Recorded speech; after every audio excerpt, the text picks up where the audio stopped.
In this second example for transposition, we have the formula k equals a half times m times v squared. We're asked to make v the subject.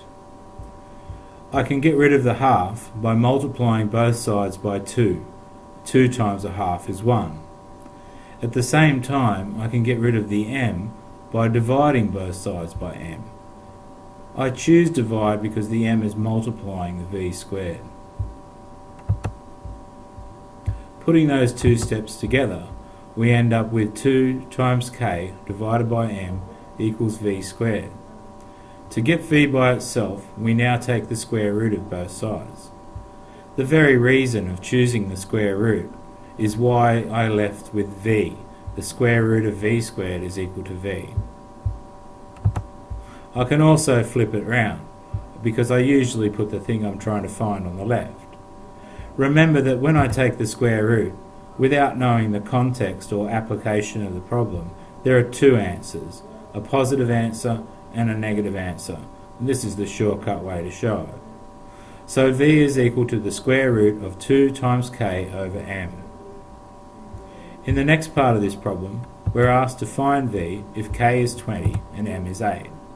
We replace those letters with those numbers, remembering that 2k means 2 multiplied by k. Looking at what's under the square root sign, we can see there's some cancelling down that can happen. I don't need to reach my calculator straight away. 2 goes into itself once and into 8 4 times. 20 over 4 is 5. So the exact answer for v is plus or minus root 5. If I want to change this to a decimal, root 5 is a third.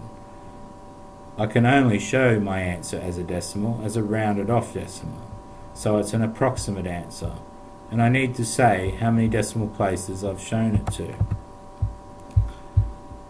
Putting it into the calculator gives us an answer of v equals plus or minus 2.24 to round it off to 2 decimal places. Once again, I don't know the application, so I stop there. If, on the other hand, I knew this was the kinetic energy formula, kinetic energy equals a half times the mass times the speed squared, I'd be able to reject the negative answer and deal with the positive answer only. In this next example, the formula is F equals mv squared divided by r. We're asked to make v the subject. Now my goal is to get v squared by itself first, which means I've got to get rid of the r and get rid of the m from this side of the equation.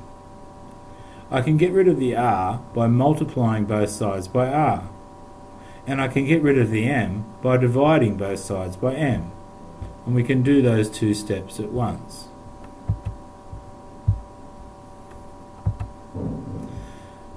Here we can see the r goes next to the f, and the r's cancel out on this side, and when we divide by m, the m's cancel out here and divide rf by m. The next step is to take the square root of both sides, again remembering when we take the square root there'll be two answers, a positive and a negative answer. Flipping it around as well, that leaves us with v equals plus or minus the square root of f times r over m. Again, we're asked to find v when f and r and m take on certain values. Here, f is 9, r is 7, and m is 6. We replace the letters, remembering to put a multiplication symbol in, and then we can use our calculator to find the answer to this particular problem. If you use your CAS calculator, it will show you the exact answer as well as the approximate answer if you choose to. So putting into our CAS, we end up with the exact answer as v equals positive or negative root 42 on 2. Now we will be revising how to do this by hand later on. There is a couple of extra steps to do called rationalising the denominator.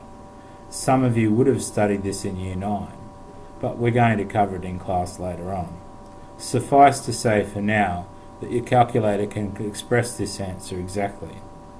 If we write it as a decimal, we write it as a rounded off answer, which is plus or minus 3.24 rounded off to 2 decimal places. Sometimes you have to choose an appropriate number of decimal places to round off to. Sometimes the question will state how accurate to write your answer.